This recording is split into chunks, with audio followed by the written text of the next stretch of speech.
Today I'm excited to announce the official launch of my Patreon page, patreon.com/Whisson.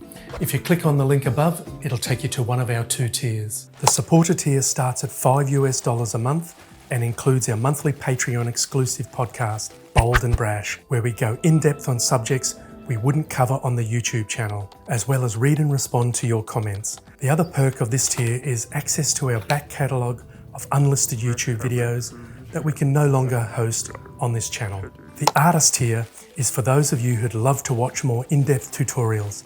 You get everything the supporter tier offers, plus a full feature-length painting tutorial every month, plus a shorter 30-minute tutorial, both completely exclusive to Patreon for $20. So we hope you join us and enjoy the rest of the video. Today, I'm here at IKEA, but not for the affordable furniture or wall art. I've come for the ultimate prize, the $2 Swedish hot dog with accompanying tomato sauce, mustard on a pillowy soft bun. It was love at first bite. I've never had a more photogenic dog in my many years of travel, which is why I've chosen it as my subject today. So let's see what I can cook up.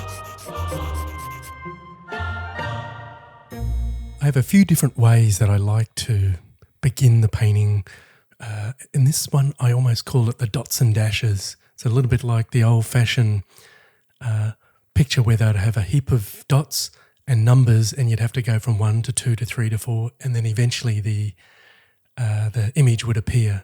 So this is almost a little bit reminiscent of that, where I've just put down a couple of little dots and marks, and you may see that little vertical mark. That's actually kind of the center of the board. And I think for a still life or figurative interiors, many different scenes, we do need to know, or it's good to know where the center of the board is, mainly so we stay away from that. We don't go putting our main focal point right in that middle. So this is almost straight cadmium yellow. I've probably also put a touch of cadmium red in it just to make it a little warmer, because the bottles are very almost cadmium yellow deep, where I use, and I love the cadmium yellow medium. So it's always good to almost go too far with the colour and the value in its brightness and warmth, and then bring it back a little. That's just a little too blue there, but I will adjust that. Just needs a little bit more of the cad red. And you may be wondering why I'm painting this. You're thinking, what's he painting a hot dog for? Well, one of the artists that really did inspire and was quite a mentor to me was a gentleman by the name of Hal Barton.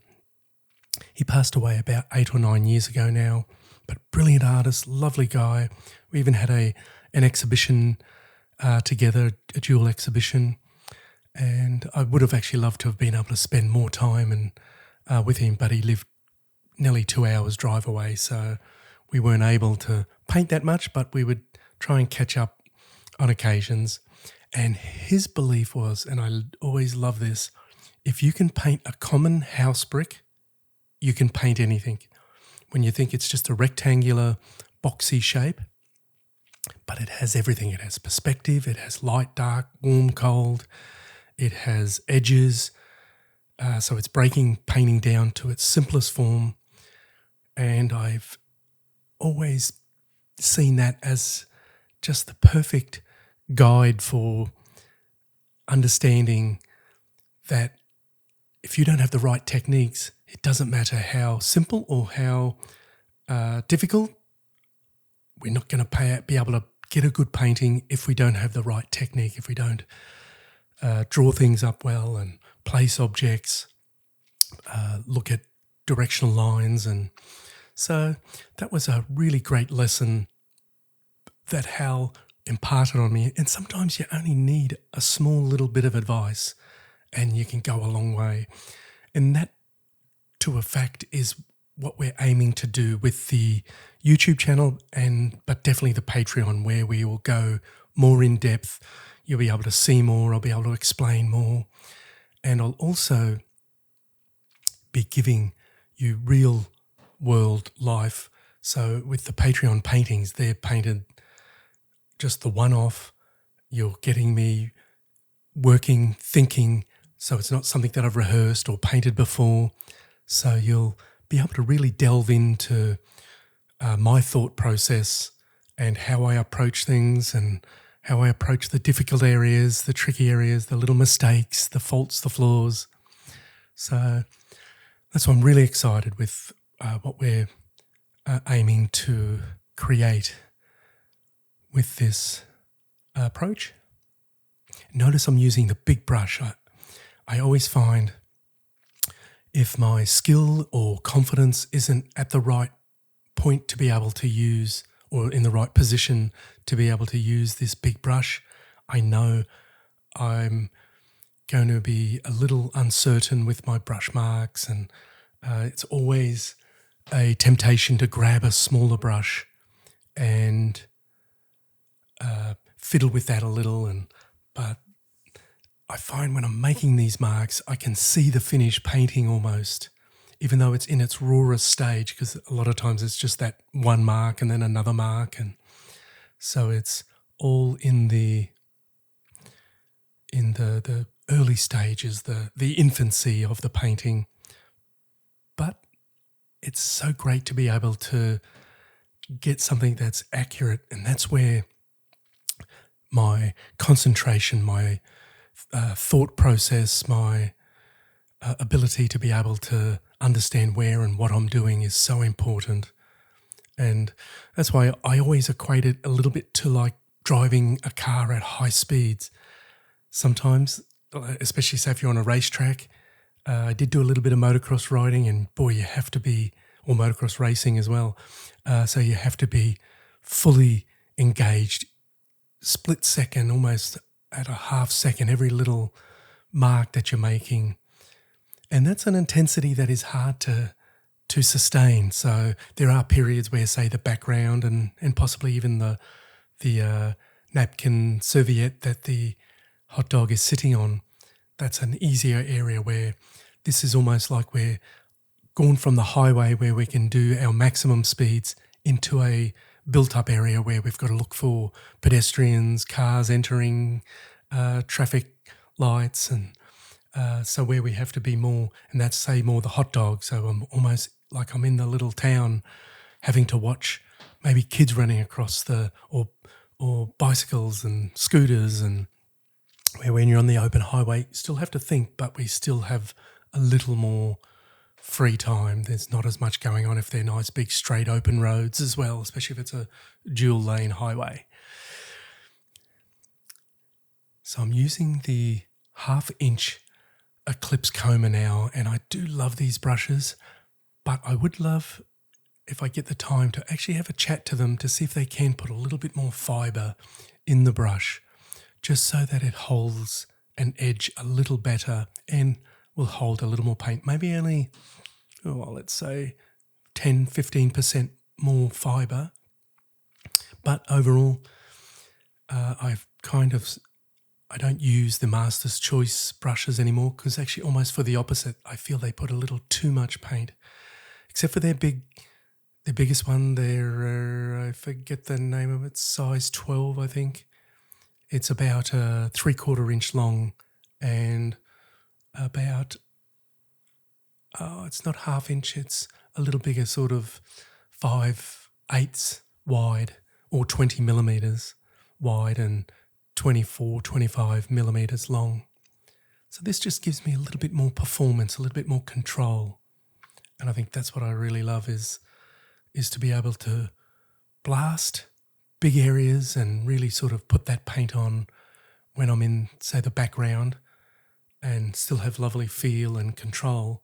But when I get to these more delicate areas, that's where I really do love to be able to have that sensitivity, because ultimately that's what we're doing. We're going for the biggest shape and then slowly refining, almost like the initial brushwork is like throwing down a big lump of clay, lump of mud or bit of stone, and now I'm just carving, chiseling away at that big lump of clay. And this is going to be a tricky little edge, the one between the shadow and the light. And I possibly could soften it a little more. And I should say that, it's important for me to say that most of the times now when I paint, I'll put in the 1 day session, whether it's 3 hours or 6 hours on a painting, but then I love to leave it for a week or normally 2 or 3 weeks, and then come back and just refine a few areas if needed. It's always lovely when you don't have to, but I think I'm finding that I'm able to sort of work through and see the areas that do need refinement, where, say, when I was a younger painter, it was all one shot. If it didn't work, if I didn't get it just right, the painting, that's where it stayed. But now with a little bit more understanding and ability, I think I'm able to just rework them and get them. And a lot of times that is just darkening the darkest value or lightening the lightest value, or, say in this case where I'm working now, just maybe softening off the edge a little more, or even sharpening it up. It all sort of depends what the area needs. It's lovely to be able to do it wet in wet. So if I've started quite early and I've finished, say, mid to early afternoon, and if I go back in late afternoon, early evening, and I see something, I can do it wet in wet. But a lot of times it's normally I look at it the next day, and I think I also do like to rely on my instincts, because in these moments when you're painting, you do need to rely on your own ideas, your own thoughts. So we have to be able to work as intuitively, but also carefully and subtly to get the painting to work as well. So, but overall, I've probably painted about 600 of these small sort of study size. This is a little 8x10. Normally I'll even go down to, say, a 6x8. A lot of the times, because I buy a big sheet of MDF and I'm sort of cutting them down, I'll always have little offcuts. And sometimes they're an 8x10 or 6x8 or 9x5 or even 5x7. And I may just grab 3 mushrooms. But I've done quite a few. And I think the great thing is, as I mentioned, these have all the lessons that we need to do a painting. We have a little bit more time because we have a light and we have the scene captured. It's not going to move on us or change on us. But I do normally try to limit the time. I will normally put, say, a timer on for, depending on the subject, 45 minutes. And it's not so much to see how good I can do the painting or how clever I can be. It's more to see how far I can get in my 45 minutes. So it's speeding up my decision making, my work speed, my process. So it's all in aid of aiming to put pressure on myself to really think and work quickly, which, especially when you're plein air painting, that's so important, because normally when we're plein air painting, the lighting, the scene, it may even be a scene that we're familiar with, but we're not always familiar with the lighting in that split second that we start, in that moment that we start. So that's when the decision making is even more important. Where for my studio pieces, I do have the opportunity to think ahead, to plan ahead, and a lot of times I normally like to have 3, 4, 5 ideas, say come Monday morning, that I will then decide, oh, you know what do I feel like doing? Feel like doing buildings, or do I want to do a snow scene or a tractor? So I have those ideas up my sleeve, because I think there's sometimes nothing worse than walking into the studio or picking up a paintbrush and thinking, okay, what can I paint? And that's normally when I'll sort of rush it and, oh, this'll have to work, this'll have to do. And I think that's where I still can get some great results, but I think I've noticed personally that the more I can plan, the more organised I am, the easier or the better that I paint, the better the outcome. I remember reading or listening to Richard Schmid, and he said that, you know what, I'm going to go in for a day's painting. It's going to require quite a bit of time, effort. I want to know as well as I can just how the painting is going to turn out and if it's going to work. So you almost want and need that ability to see ahead of time. That's why it is really like a game of chess. We need to be doing things 2, 3, 4 moves ahead. And when we start, we want to be able to see that finished painting in our head, and then we just paint to that painting. So we're just getting a little bit of that shadow on. I kind of altered how I was going to paint the bottle because I saw a nice light effect working, and I thought the light is coming from the right direction, and because there is a little bit of a highlight on that left-hand side where the 45 degree, where it goes up and then changes direction to the lid. I actually was going to go for a softer light, but I sort of stepped back and thought, oh geez, you know what? I might go for a more powerful light dark contrast and just see if it works. And I thought, you know what, that's working nicely, so no sense in altering that thought.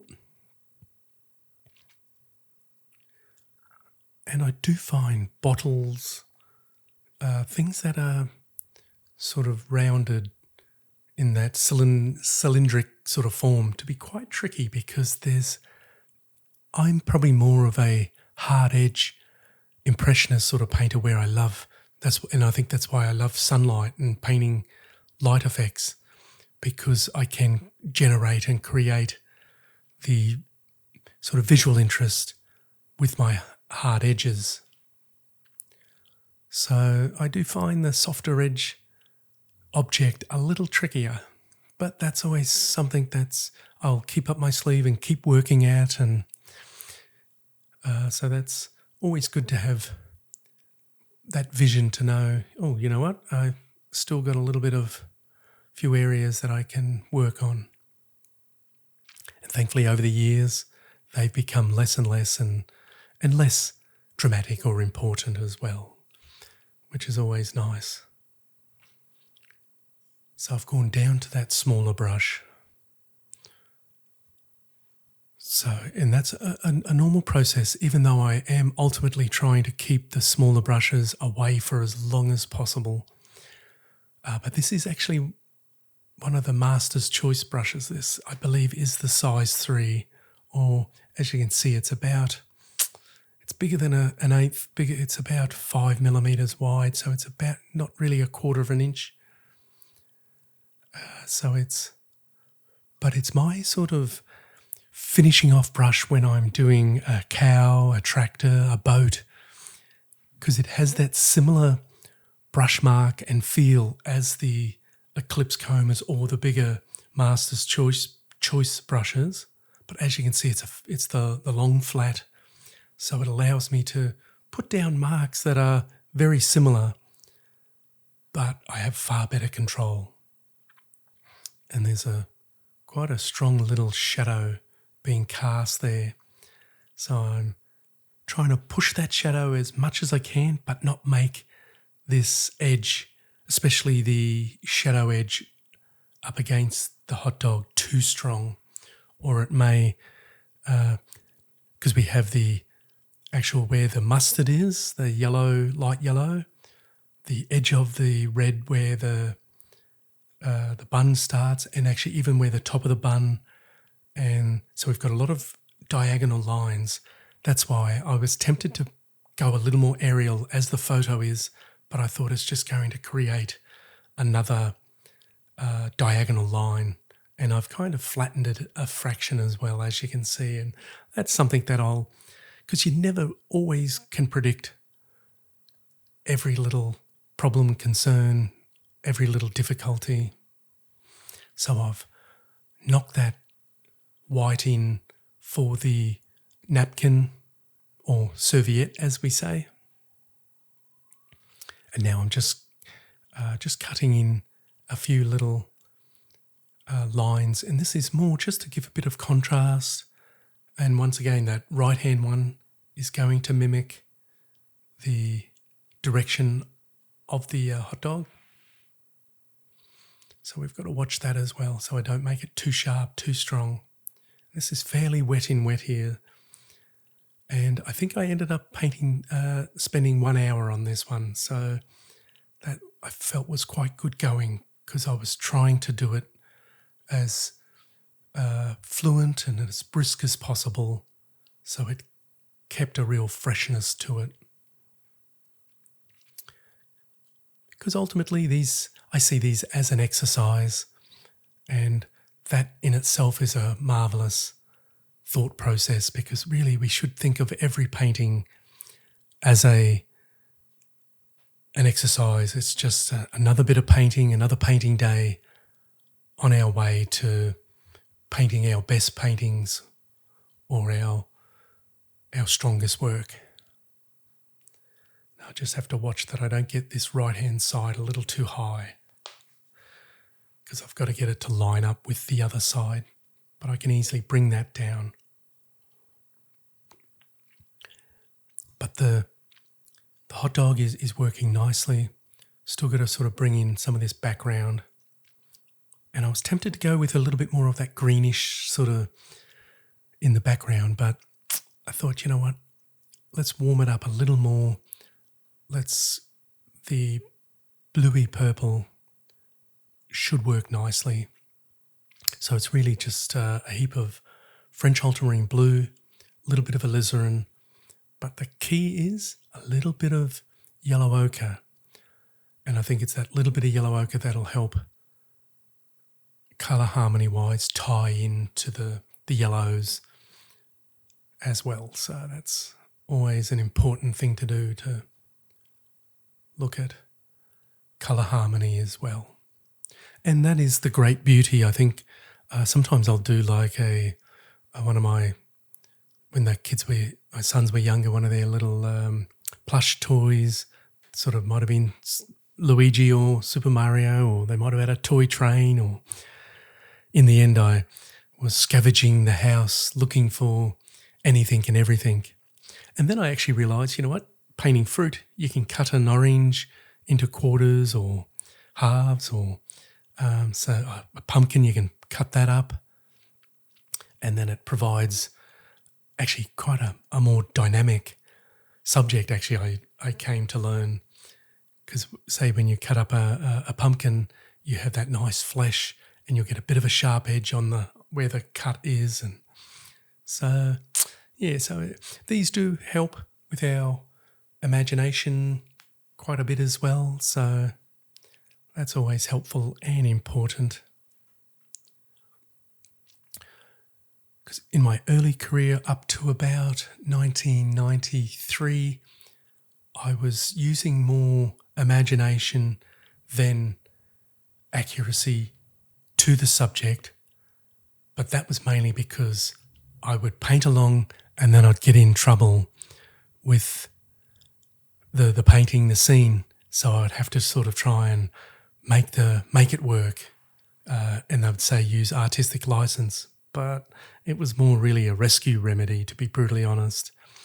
And that's when I realised that the rescue remedies were quite often the same rescue remedy, and then that was tending to limit my ability. So that's when I thought, okay, I'll go back to drawing, and I worked quite hard on my drawing to get the control so that I would be working more directly to the original scene, and I found that worked beautifully, and I think that's what's powered pretty well the last 30 years now. My approach that I look for the best subject possible with the understanding that there's going to be things that I need to change and alter. But the use of artistic license or changing things is a lot less. And if anything, I'm even bringing in sort of Photoshopped or Procreate. And if you want to learn how to do that, we have the Procreate video where I'll have a really great setting, a nice scene, but knowing that, you know what, there's a great backdrop normally, but it needs something in the foreground. So I'll, through my vast sort of 50, 60,000 image collection of possible subjects, I'll have cows and tractors and even little puppy dogs and cats and chickens and ducks. So depending on what the scene needs, Photoshop is probably the more widely used term, but I'll put the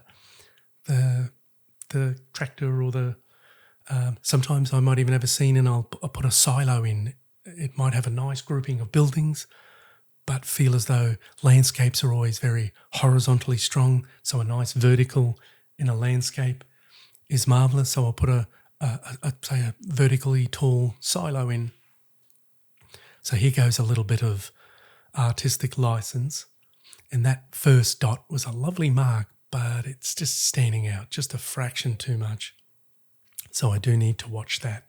That's always a bit of a concern when it comes to the background. We don't want to upscale it too much that we're really sort of bringing in stuff that we don't really need. But we're really getting to the end of it now, which is always a marvellous position to be in. So we're starting to spend more time stepping back. The one thing that you won't notice, and when my hand goes away, that's not always indicating how often, that's more mixing, but I'm probably sort of getting back every hour, 5, 6 times, depending on, I guess, the intricacy and the difficulty of the scene, where this is fairly sort of simplified in its drawing and design, but tricky with its subtlety of tone, especially on the bun, that soft pillowy bun. And one funny thing is that I've had one of the best and the worst hot dogs in the same country, in Italy of all places, in Pescara. When we were visiting there in 2013, I had the most sublime hot dog, and I'm kind of determined to go back, even though the store may not be there anymore, because it's been 11 or 12, 13 years now. But it's the area that my wife was born in, so I'm sure I'll get there sooner than later. Okay, looks like I'm just stepping back, just analysing those shapes, analysing the brush marks, analysing the edges, and I'm still thinking, you know what, those marks in the background are distracting a little. And these marks are actually little directional lines.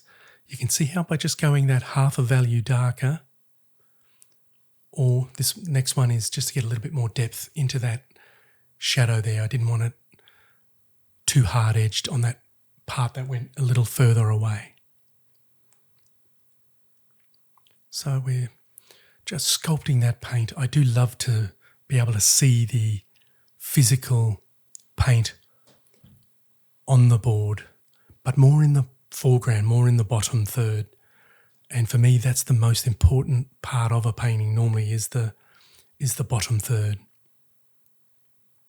because that's the part that is closest to the viewer normally. That's why when I go out looking, I'm really looking for great foregrounds and something that has a semi-decent background and mid-distance, or sort of semi-decent mid-distance, I should say. And then if it's just an okay background, sort of distance, that's okay, because it is the furthest away. We're relying on that the least. So you can see how I'm sort of thinking here, it looks like I did probably get a little light on the mix there. But I can push this to as far as I want, and I almost like to think I'm going to paint to 98% and then come back tomorrow and then finesse and fine-tune it, that last 2 or sometimes even maybe 5%. Because it's always when you're racing, dashing to get something done, that's when we tend to just miss little things. It's funny, you're probably looking at something and thinking, oh boy, why hasn't Collie touched that area, especially when it comes to the longer videos, because I do have a little bit more time. But that's fairly deliberate as well, because I'm able to